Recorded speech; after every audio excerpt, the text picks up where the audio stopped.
Assalamualaikum warahmatullahi wabarakatuh. Alhamdulillahi wa kafa, wassalatu wassalamu ala sayyidil mustafa wa ala alihi wa sahbihi ahli sidqi wal wafa. Alhamdulillah teman-teman, kita ketemu lagi di seri suci ketiga di channel Majelis Sidotobat ini.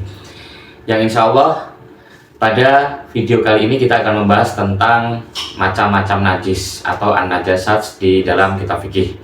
Di video yang kemarin kita sudah membahas tentang jenis-jenis air. Mungkin teman-teman yang mengikuti, teman-teman tahu nih, nanti akan urut dari toharoh itu kita urut nanti sampai ke sesi terakhir dalam fikih. Insya Allah mohon doanya teman-teman, dan juga kepada teman-teman dan penonton yang dimanapun kalian berada, semoga selalu diberikan kesehatan dan kita akan terus bersama. Jadi jangan bosan-bosan untuk mentelengi HP terus, kita belajar fikih, kita belajar terkait dengan keagamaan ini, karena itu akan menjadi bekal kita untuk suatu saat nanti dan bisa kita ajarkan ke anak turun kita supaya itu menjadi jariah untuk kita semua.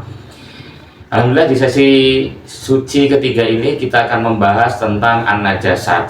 Nah, tapi sebelum itu teman-teman, kita perlu ketahui bahwasanya Islam itu hadir bukan untuk mengubah budaya yang ada di Indonesia ini, tapi Islam hadir adalah untuk menyempurnakan ajaran leluhur-leluhur kita. Maka kita diajarkan bagaimana cara bersuci, kita diajarkan bagaimana cara merawat diri kita dan bagaimana kita untuk merapikan diri kita, karena ketika nanti kita sholat, kita menghadap kepada Allah Subhanahu wa Ta'ala, kita sudah membawa hati yang bersih, kita sudah membawa pakaian yang bersih, dan juga kita membawa niat yang bersih untuk di hadapan Allah Subhanahu wa Ta'ala.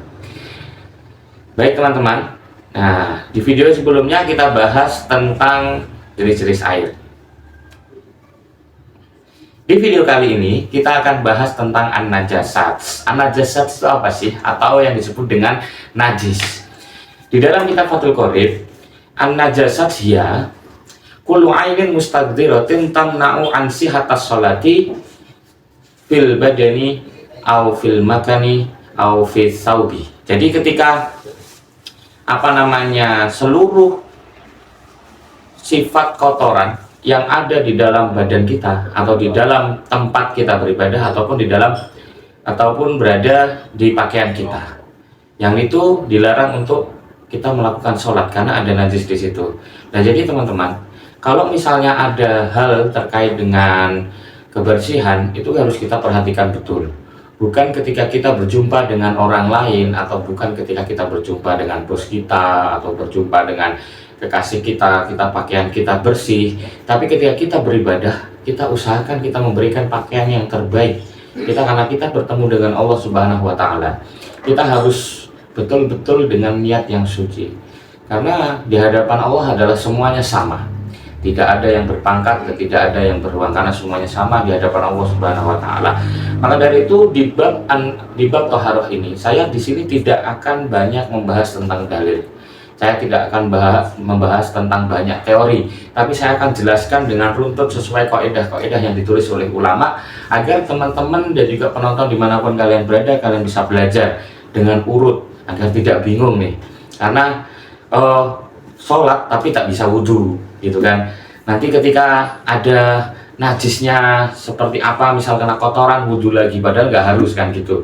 Makanya kita harus terus belajar, karena tidak ada waktu yang mungkin terlambat untuk kita terus belajar. Bahkan Rasul Shallallahu Alaihi Wasallam niku ngendikan utlubil ilma minal mahdi ilal lahdi. Kita harus mencari ilmu dari hidup bunayan sampai ke liang lahat. Tidak ada urusan kita dalam hal apapun dan belajar. Yang penting kita tetap terus ngaji dan lain sebagainya. Nah, najis ini dibagi menjadi tiga. Yaitu yang pertama adalah najis mukhafafah, najis mukhafafah, najis mutawasitoh, kemudian najis mughaladoh. Nah, di dalam bagian najis ini ada kategori-kategori tertentu. Yang pertama adalah najis mukhafafah. Najis mukhafafah itu adalah najis yang ringan. Nah, najis yang ringan ini cara membersihkannya adalah cukup dibasuh dengan air, birosil ma'i. Nah, ketika misal kita terkena kencing anak kecil atau kencing bayi yang belum balik, ya cukup kita basuh saja. Kita terkena tai ayam gitu kan, kita cukup basuh saja. Jadi tidak perlu kita mulu-mulu harus berwudu lagi, itu nggak perlu, karena itu termasuk najis yang ringan. Nah, kemudian najis yang mungkin mutawasitoh. Najis mutawasitoh itu adalah najis digolongkan menengah. Najis yang digolongkan menengah. Nah, dalam kategori najis yang menengah ini itu perlu dibasuh sampai hilang rasanya, sampai hilang baunya, dan juga sampai hilang warnanya.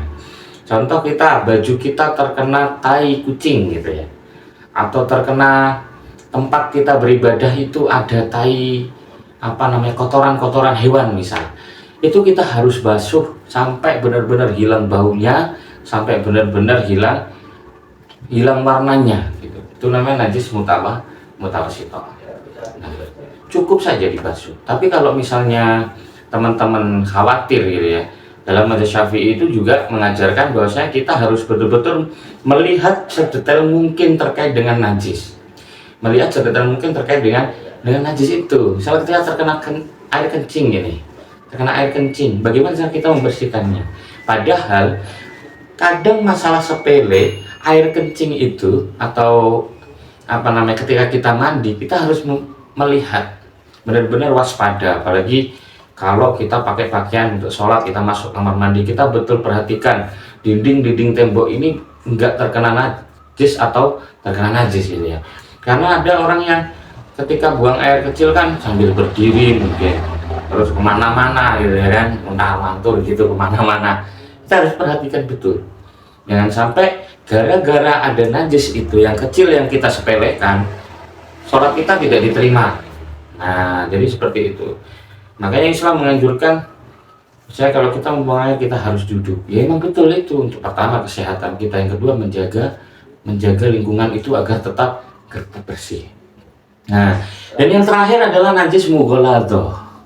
Najis mughaladhah ini adalah najis yang berat. Nah, di situ cara menghilangkannya adalah dibasuh 7 kali dengan air, salah satunya menggunakan tanah, itu kalau dalam mazhab Syafi'i.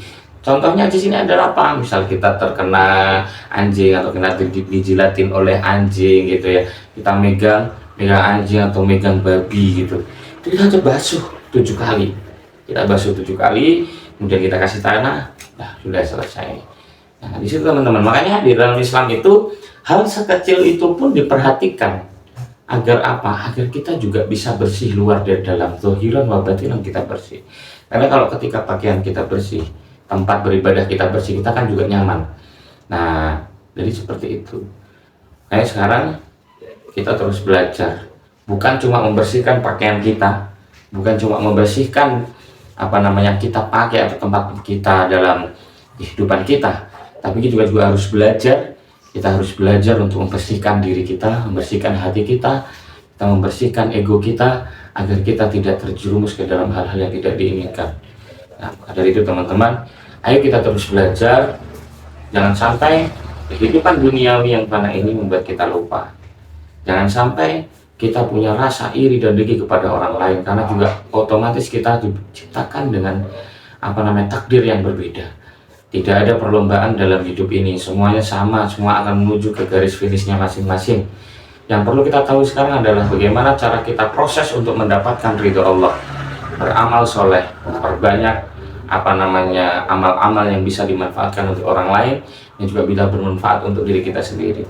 Maka dari itu di dalam agama ini, coba bayangkan kalau tidak ada agama, bagaimana kehidupan kita, bagaimana kita ke depan, terus apa tujuan hidup kita gitu ya. Dan teman-teman juga harus kita semua harus terus belajar, memperbaiki diri, introspeksi diri sebelum kita niatkan wudhu secara zahir di dalam tubuh kita, juga kita niatkan untuk membersihkan diri kita. Maka Bapak Kiai itu, guru saya itu memberikan nasihat, kalau wudhu kita terjaga, sewaktu-waktu kita dipanggil oleh Allah, kita siap dan dalam keadaan berwudhu. Seperti itu. Nah, itu aja yang bisa saya bahas di video kali ini. Mungkin nggak usah panjang-panjang ya, cukup pelan-pelan saja, yang penting terus-menerus istiqomah dan juga konsisten. Makanya teman-teman, istiqomah dalam hal kebaikan itu sangat sulit. Istiqomah dalam hal kebaikan itu butuh tekad. Istiqomah dalam kebaikan itu butuh yang namanya kesadaran yang luar biasa. Nah, tapi insya Allah, Allah tidak akan diam. Allah tidak akan diam Allah akan terus melihat usaha kita. Wa an laisa lil insani illa ma sa'a wa anna sa'yahu sawfa yura. Nah, kita akan terus dilihat oleh Allah. Maka kita ketika kita beribadah, sebisa mungkin kita beribadah seperti melihat Allah. Tapi kalau kita tidak bisa seperti melihat Allah, maka kita sebisa mungkin ketika beribadah dilihat oleh Allah Subhanahu wa Ta'ala. Nah, jangan sampai kita niatkan ibadah untuk hal duniawi, tapi kita niatkan ibadah hanya satu, untuk meraih ridha Allah, teman-teman. Nah, itu aja yang bisa saya sampaikan, teman-teman. Jangan lupa dukung channel ini, komen, like, dan subscribe. Sebarkan seluas-luasnya ilmu ini agar teman-teman kita dan kita juga mendapatkan jariah, agar kita juga mendapatkan manfaat dari apa yang kita tabur. Saja. Terima kasih. Assalamualaikum warahmatullahi wabarakatuh.